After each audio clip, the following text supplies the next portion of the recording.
तो आज के इस वीडियो में हम बात करेंगे आखिर क्यों हुआ खेसारी लाल यादव और काजल अगवानी का ब्रेकअप। क्यों काजल अगवानी खेसारी लाल यादव पर गंदे गंदे आरोप लगाने लगे। तो अगर आप सब भी जानना चाहते हैं इसकी वजह तो हमारे वीडियो के साथ अंत तक बने रहें। वीडियो में आगे बढ़े उससे पहले वीडियो को लाइक कर ले, चैनल को सब्सक्राइब कर ले, वीडियो देखने के बाद इसे शेयर जरूर करें। और हाँ, अगर आप सब भी हमारे चैनल को सब्सक्राइब नहीं किए हैं तो जल्दी से सब्सक्राइब कर ले।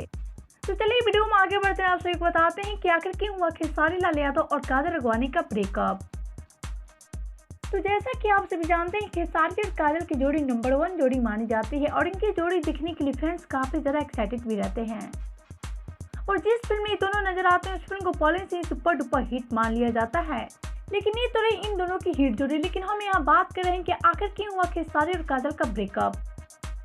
तो जैसा कि आपको बता दें कि जब से काजल अगवानी खेसारी लाल यादव को अपने इंस्टा अकाउंट पर अनफॉलो किया तब से ये दोनों काफी ज्यादा सुर्खियों में छाए हुए हैं। तो जी हाँ, आपको बता दें कि दोनों के ब्रेकअप की वजह कोई और नहीं बल्कि खुद काजल अगवानी ही है। जी हाँ, दरअसल जब से काजल अगवानी खेसारी से शादी करना चाहती है उसके बाद से खेसारी ने काजल से साफ साफ बोल दिए कि हम दोनों दोस्त हैं, ना कि कुछ और रही बात हम दोनों की शादी की तो मैं पहले से ही शादीशुदा हूँ और 2 बच्चों का पिता भी हूँ। तो यही कारण इन दोनों की ब्रेकअप की। तो आप सबका क्या कहना है खेसारी और काजल के बारे में, बताएं हमें नीचे कमेंट बॉक्स में। वीडियो अच्छा लगे तो वीडियो को लाइक कर ले, चैनल को सब्सक्राइब कर ले, वीडियो देखने के बाद इसे शेयर जरूर करें।